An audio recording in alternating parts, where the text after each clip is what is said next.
Welcome to the dialogue.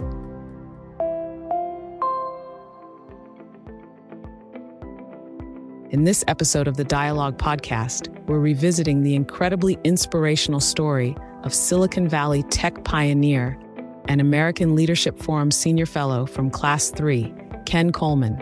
Ken is the recipient of numerous honors, including the Ohio State University Distinguished Service Award and the National Alliance of Black School Educators Living Legend Award. In 1999, Ken was named one of the 10 most influential African Americans in the San Francisco Bay Area, and in 2001, one of the top 25 Black executives in technology by Black Enterprise magazine. Ken talks about his early life in a small town in southern Illinois, lessons learned from serving as a second lieutenant in the U.S. Air Force, and his eventual move to the Bay Area, where he began a storied career starting with HP in 1972. Let's listen.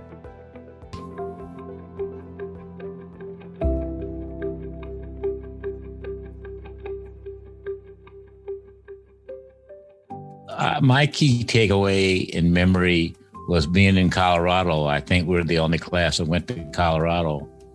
And there were two things about that trip. One is we had to run down the mountain ahead of a lightning storm.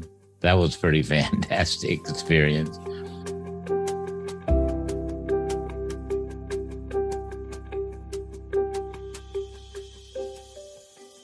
But I remember writing in my journal this statement, which I've used often, which would be, if you could create a space for people to get to know each other, would you develop a keen sense of trust? And I believe that to be true, and I've practiced that and preached that ever since my ALF Class 3.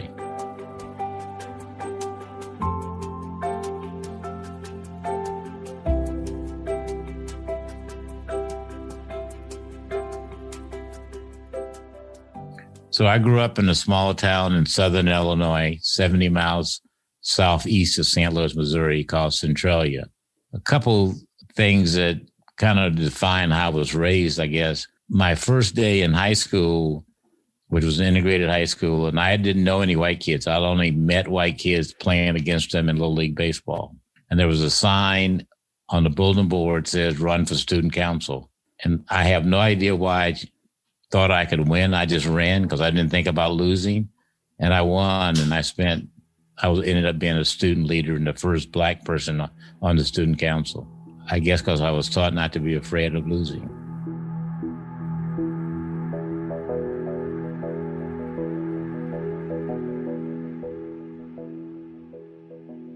But when I was a kid, I could not go to the city swimming pool. When I went to the movie theater, I had to sit in the balcony because Blacks were not allowed to sit downstairs.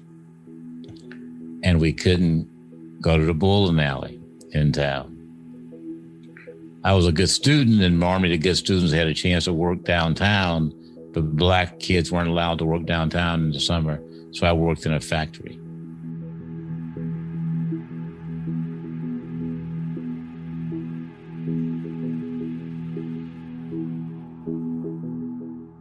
I always remember this. It was on a Sunday morning, and we left the house to go get a newspaper. My father wanted a newspaper.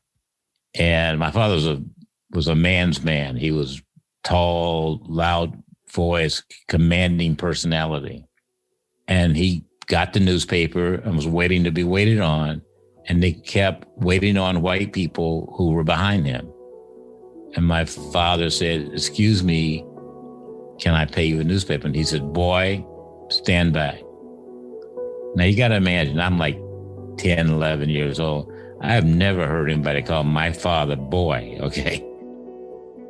And I remember saying, I don't want to be here in this situation when somebody can talk to my father like that.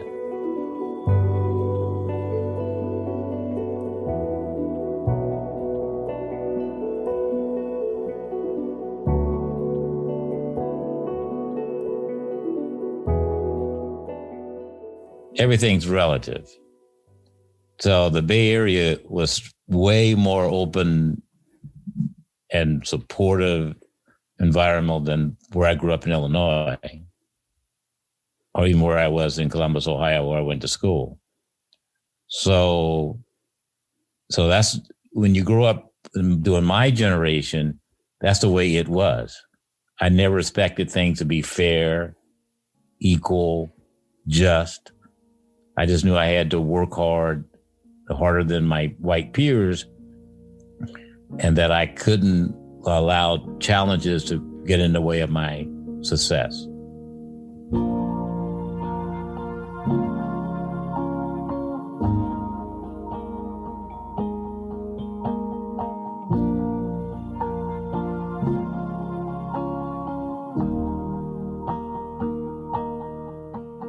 The incident that I'm talk about mostly is when we bought our house in Los Altos Hills.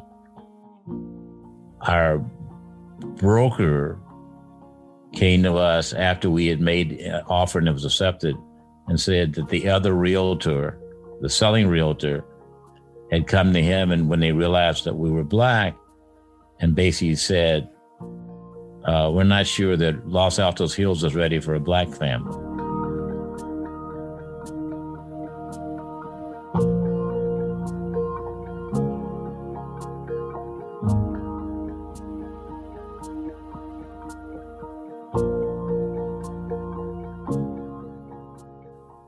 I didn't lament over it. You can't.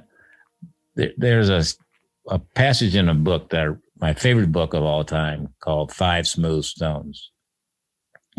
And this book is about a young Black kid growing up in Louisiana, getting a scholarship to go to college in Ohio.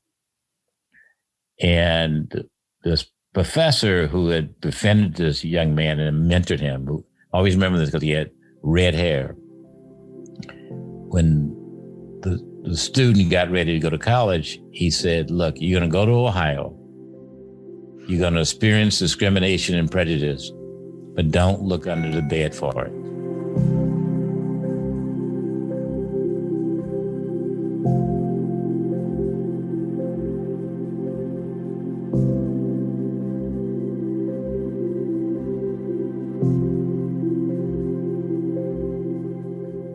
And that's advice I give to young Black people all the time. You will, I have, and we will, my kids will experience prejudice and discrimination. So you can't be naive about that, or life will be very cruel to you. On the other hand, if you spend all your time looking for it, it will get in the way of you having enough energy to succeed and be successful. So that is the one, that's an experience that you as a Black person or your kids have that's different than if you're almost any other part of our subculture. Is you always have to ask yourself the question, not always, but often, did this happen to me because I'm Black? But you can't wallow in it. You can't use that as an excuse. And so that's and that takes mental energy.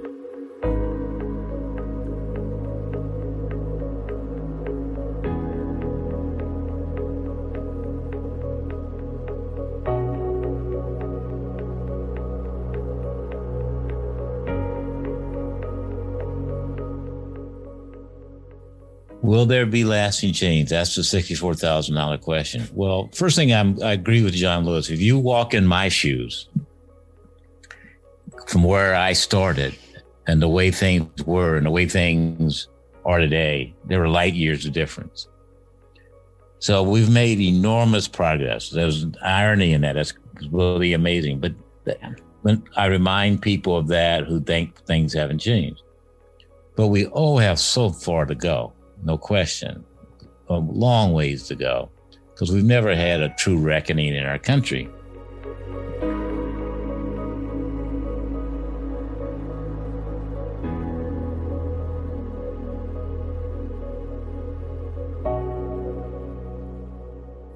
That means you're either going to have to be willing to walk out, speak up when people are saying racist things.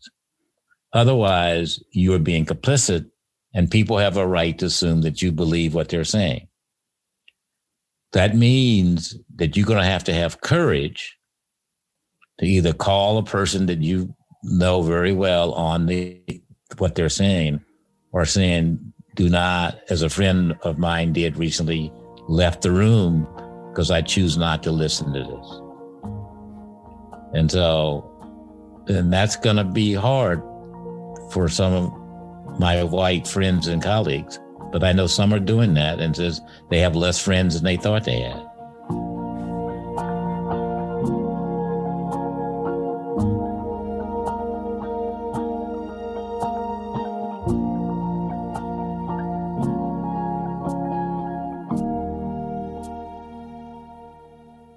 The Air Force was a wonderful experience because as a second lieutenant, young in my 20s, I had sergeants working underneath me who were old enough to be my father, who had way more experience than I was ever going to have. And I learned to listen to them because they knew way more than I'd ever know. And that was a real important lesson. As a leader, you don't have to know more than all your people know. The second thing is you can be given a responsibility for people to report to you, but you have to earn the right to lead them. When I say lead them, they have to, with passion, follow you, do the extraordinary. And so you have to earn their respect if you really want to truly lead people, not just manage them. And those are the two things I learned in the Air Force.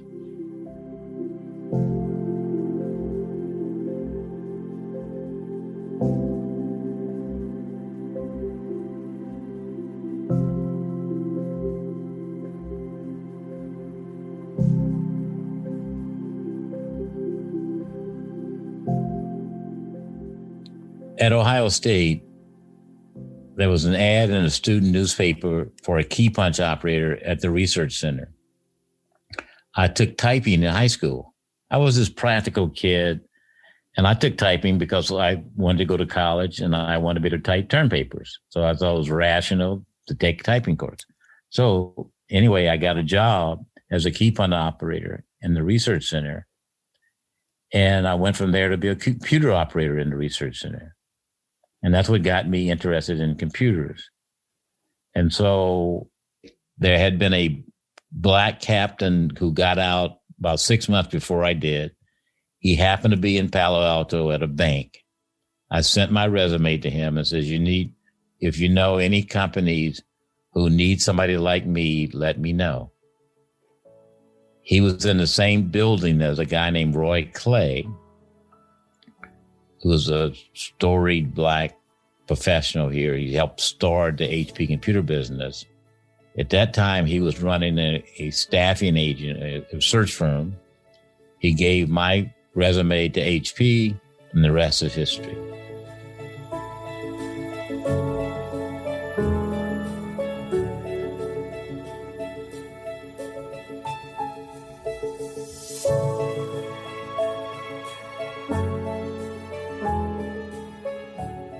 My legacy, I'm often asked that question. I want to be able to say, I want my students to say, because I walked this way, I left the world a better place. That I had a positive impact on human beings.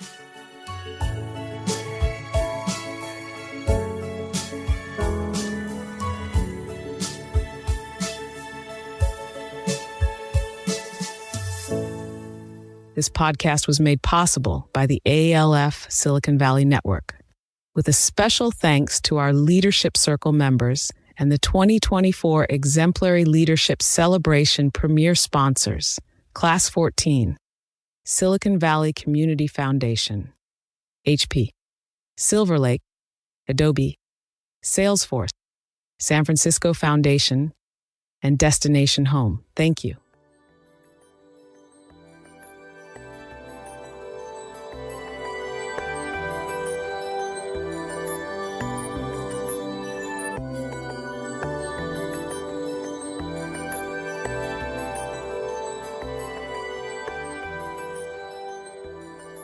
ALF joins and strengthens diverse leaders, creating and supporting networks for good. We hope you enjoyed this podcast and encourage you to subscribe to The Dialogue on iTunes or SoundCloud. To learn more about ALF, visit us online at alfsv.org.